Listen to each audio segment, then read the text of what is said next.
नमः शिवाय से अपने गुरु को प्रणाम कर सकते हैं। सिर्फ ये सांस चलनी चाहिए। सांस पर नमः को लीजिए, शिवाय को जाने दीजिए और मन में सोचिए कि अपने गुरु महादेव के चरण में प्रणाम कर रहे हैं। यदि आपके मन में महादेव की चरण नहीं दिख रही है तो दीदी अपने घरों में महादेव की तस्वीर हर एक घर में रहता है। दीदी ऐसा नहीं है कि किसी के घर में नहीं होगा। महादेव को कौन नहीं जानते। उस महादेव के चरण को देखिए और नमः शिवाय से अपने गुरु को प्रणाम कीजिए। 8 से 10 दिन कीजिएगा लगातार तो आपको खुद ध्यान में अपने आंख बंद कीजिएगा तो महादेव के चरण दिखने लगेंगे। तो नमः शिवाय के देख लीजिए दीदी फायदे क्या होते हैं। पहला सूत्र जो है कि आपको शिव शिष्य बनाया, दूसरा सूत्र भी आपको शिव शिष्य बना रहे हैं, तीसरा सूत्र भी आपको गुरु के चरण में झुकने के लिए सिखा रहे हैं। आपके शरीर नहीं झुकेगा, आपका मन झुकेगा। प्रणाम कौन करता है? शरीर करता है? नहीं, मन करता है दीदी। शरीर झुकने से क्या होगा? शरीर मन में कुछ और चल रहा है। शरीर पर हाथ पैर छू के प्रणाम कर लिए, प्रणाम थोड़ी ना हुआ।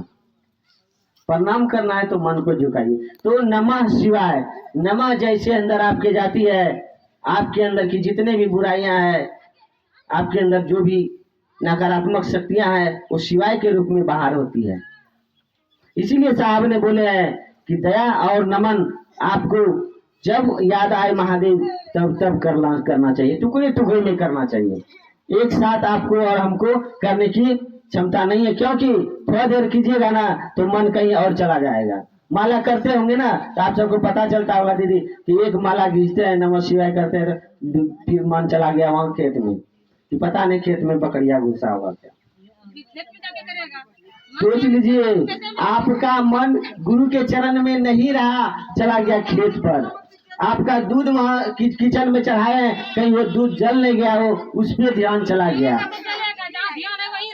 नहीं दीदी, मन को शिव के चरण में रखना है, मन है ना शिव से बनेगा। हो सकता है आपका मन का है, मेरा नहीं। दीदी देखिए आपका मन हो सकता है दीदी की करता रहे, लेकिन बहुत ऐसा है, बहुत कठिन है कि मन को एक जगह स्थिर रख दे। साहब की बात बताते हैं। एक तो बात साहब एक बार बोले थे, इस बात को सुनिए, साहब की वाणी है कि एक बंदर को समझे ना, दारू पिला दीजिए उसको पूरा भर पेट, समझे ना। उसके बाद 1000 गो हड्डा समझते हैं, मधुमक्खी जो होता है उससे कटवा दीजिए। उसके बाद उसका रिएक्शन देखिए। वही है मन, उससे भी ज्यादा चंचल मन है। मन कभी एक जगह नहीं रह सकता। इतना आसान नहीं है दीदी कि बोल दिए और मन को अस्थिर कर दिए। अगर मन अस्थिर अगर हो जाता ना तो आज मेरा और आपका शिव हो गए रहते। हम और आप यहाँ वहाँ नहीं भटकते इतना, क्योंकि हम और आप लोगों को शिव से जोड़ते जोड़ते ही शिव से जुड़िएगा, ऐसे नहीं जुड़ पाइएगा। यही साधन है। 3 सूत्र हम जगह क्या है, ये छत पर जो आए कि कैसे आए, उड़ के आए? नहीं दीदी, ये छत पर जो अभी सब दीदी आए हैं, हम सब भी आए हैं, तो किस तरह से आए, क्या चीज का प्रयोग करके आए? समझिए दीदी, थोड़ा सा मन कर समझ लीजिएगा दीदी। आपको कुछ नहीं दीदी, देखिए दीदी समझिए, पहले समझिए ना भैया। 1 मिनट ज्यादा टाइम नहीं लेंगे हम सब, ट्रेन का टाइम हो गया, ठीक है। तो देखिए आप और हम सीढ़ी के माध्यम से चढ़े हैं यहाँ पर। अगर सीढ़ी नहीं होता क्या ये छत पर आ जाते? आते। तो उसी तरह हम सबको 3 सूत्र साहब दिए हैं। क्या है? ये सीढ़ियां है शिव तक पहुंचने के लिए। यदि इसका प्रयोग सही से कीजिएगा तो आप शिव तक पहुंच सकिएगा, नहीं तो इसको गलत माध्यम से कीजिएगा तो आप रास्ते में अटक जाइएगा। आप और हम 3 सूत्र करते हैं दीदी। ये 3 सूत्र नमः शिवाय बहुत पावरफुल मंत्र है। जब ये सृष्टि बना था उस वक्त ये नमः शिवाय का सर्वप्रथम ये मंत्र आया था।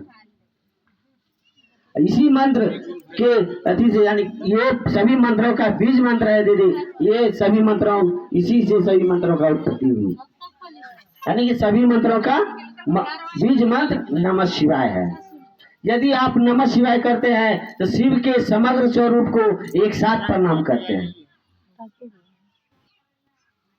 यदि आप शिव को प्रणाम कर रहे हैं तो आपको माता पार्वती और भवानी ये सब करने की आवश्यकता नहीं है, क्योंकि शिव या शक्ति शिवस्य शक्ति, जो भी शक्तियां है सभी शिव की शक्ति है। यदि हम शिव को प्रणाम किए तो सब शक्तियों को एक साथ प्रणाम हो गया। पारापारी से कीजिएगा तो बहुत सारे देवी देवता हैं, आपको जिंदगी खत्म हो जाएगी, प्रणाम नहीं हो पाएगा। एक कोटि में जानते हैं कितना होता है? लोग बोलते हैं कि कोटि कोटि प्रणाम करते हैं, ये भी नहीं, यानी कोटि कोटि भी में बहुत, एक कोटि में बहुत सारा प्रणाम होता है। लेकिन दीदी प्रणाम करना है तो नमः शिवाय के माध्यम से साहब ने बताए। क्यों बताए? और तो कुछ बोल सकते थे, भोला बाबा, शंकर भगवान, महादेव, बहुत सारा है। मंत्र के हर एक देवी देवता का अलग अलग मंत्र है। तो महादेव जो है शिव, नमः शिवाय का अर्थ ही होता है, नमः मतलब होता है प्रणाम और शिवाय का अर्थ होता है शिव को, यानी कि शिव को प्रणाम। नमः शिवाय हम किए तो संस्कृत में बोले और शिव को प्रणाम किए तो हिंदी में बोले। शिव को प्रणाम अगर यदि बोले तो हिंदी हो गया, और नमः शिवाय बोले तो वही शब्द संस्कृत हो गया, अर्थ वही है, शिव को ही प्रणाम हुआ। तो दीदी 3 सूत्र यही है कि 3 सूत्र को करने से आपके कर्म फल जो भी है, नमः शिवाय जो है यही कर्म फल को तोड़ता है। मेरा और आपका जो कर्म किए हैं हम सबको वो कर्म का फल भुगतना पड़ता है, इस जन्म का भी किए हुए और अगले जन्म जो भी किए। हे महादेव दया कीजिए कि मेरा मन समझे कि आप मेरे गुरु हैं। जब मन ही नहीं समझेगा कि आप मेरे गुरु हैं तो मैं महादेव की परवाह करेंगे कि मेरा महादेव का कार्य नहीं हो रहा है, या होना चाहिए या नहीं होना चाहिए। तो जब मन आपका समझने लगेगा कि शिव मेरे हैं, मेरे गुरु हैं, तो उनके बारे में आप सोचना भी शुरू कर दीजिएगा कि मेरे गुरु का काम हो जाए थोड़ा सा। तो दीदी पहला सूत्र है दया मांगना, दूसरा सूत्र है चर्चा। अब जब गुरु अपना बना लिए है महादेव को, तो महादेव से हमको, जब महादेव को अपना गुरु मानते हैं ना, तो महादेव की दया उतरने लगती है। खुद आपको एहसास होने लगता है कि मेरे गुरु महादेव दया करने लगे, क्योंकि बिना दया से आप उनको अपना मान ही नहीं सकिएगा।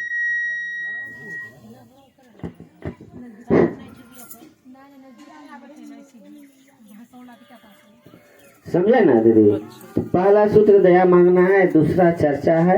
चर्चा में हम क्यों चर्चा करना चाहिए? क्योंकि हम जितने देर लोगों के बीच गुरु की बात करते हैं ना, तो मेरा मन शिव की परिधि में रहता है। और साहब मेरे बोले हैं कि यदि जिसका भी 4 घंटा से कम यदि शिव की परिधि में मन रहता है तो मैं उसको गुरु शिष्य नहीं मानूंगा, वो शिष्य नहीं हो सकता है। हाँ, भले शिष्य बनने की प्रक्रिया में लगे हुए हैं, लेकिन वो शिष्य नहीं है। आपका मन 24 घंटा में कम से कम 4 घंटा शिव की परिधि में होना चाहिए, यानी शिव की याद नहीं होनी चाहिए। आप हमको एक बात बताइए, टुकड़े टुकड़े में एक साथ तो आप 4 घंटा नहीं कर सकते हैं नमः शिवाय, या गुरु के अथी में नहीं रह सकते, या क्या क्या और सब काम भी है। तो मेरे साहब बोले जब आपको याद आ जाए महादेव, फट से दया मांग लीजिए, 2 बार 3 बार जितना मांगना है, और उसके बाद नमः शिवाय सांस पर चलने दीजिए। अपने गुरु को प्रणाम भी हो रही है, दया भी मांग लिए। तो इस तरह से आपका मन जो शिव की परिधि में रहेगा। उससे बेहतर एक उपाय बता दिया कि यदि आप चर्चा करते हैं, वो तो आपको टुकड़े टुकड़े में बताए, उसके अगर सांस पर नमः शिवाय लेते हैं, बिना गुरु मन में नहीं रहेगा तो आपके सांस पर नमः शिवाय चढ़ेगा ही नहीं। मन में महादेव रहेंगे, प्रणाम करने की इच्छा में रहिएगा, तभी आपके सांस पर नमः शिवाय चढ़ेगी, अन्यथा नहीं चढ़ेगी। तो ये टुकड़े टुकड़े में बोले हैं, यदि आपको काम बहुत व्यस्त आदमी है तो आप टुकड़े टुकड़े में कर सकते हैं। तो चर्चा जो है ना दीदी, जितना देर हम सब यहाँ बैठे हैं ना, अभी हम सब के मन जो है ना शिव के परिधि में है। शिव के बारे में सोच रहे हैं, अपने गुरु के बारे में सोच रहे हैं। जैसे ही यहाँ से उठ के जाइएगा ना, तो किसी को घर का ये काम नहीं हुआ तो इसके गांव में चला जाएगा ध्यान, और कोई काम छूटा उसमें चले जाएगा, यानी कि आपका घर पे ध्यान चला जाएगा, घर के कामों में व्यस्त हो जाएगा, मन जो है ना शिव की परिधि से वहाँ बाहर हो जाएगा।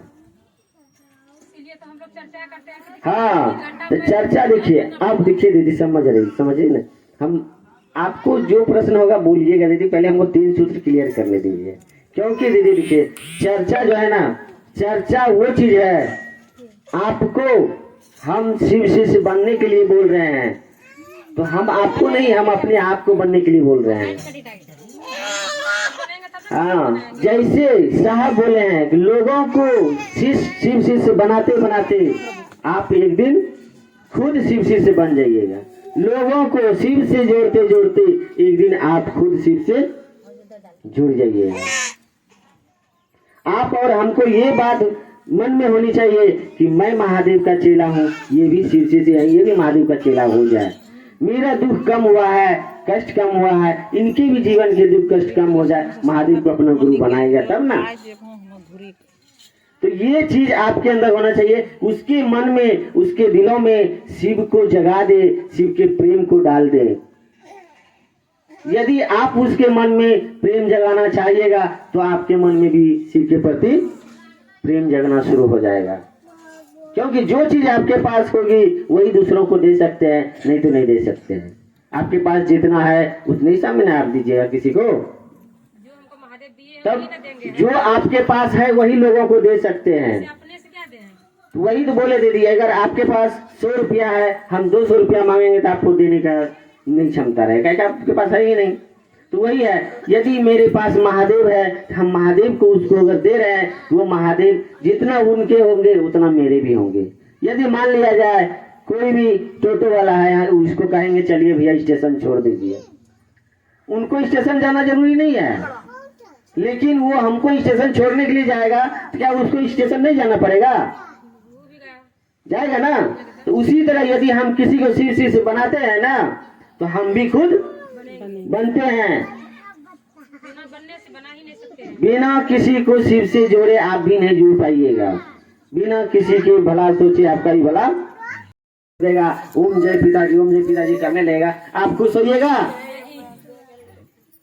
यदि वही बच्चा अगर आपको एक बार में पानी ला करके देता है और वो पानी अगरबत्ती दिखाए अथवा नहीं दिखाए, आप उस पर खुश रहिएगा।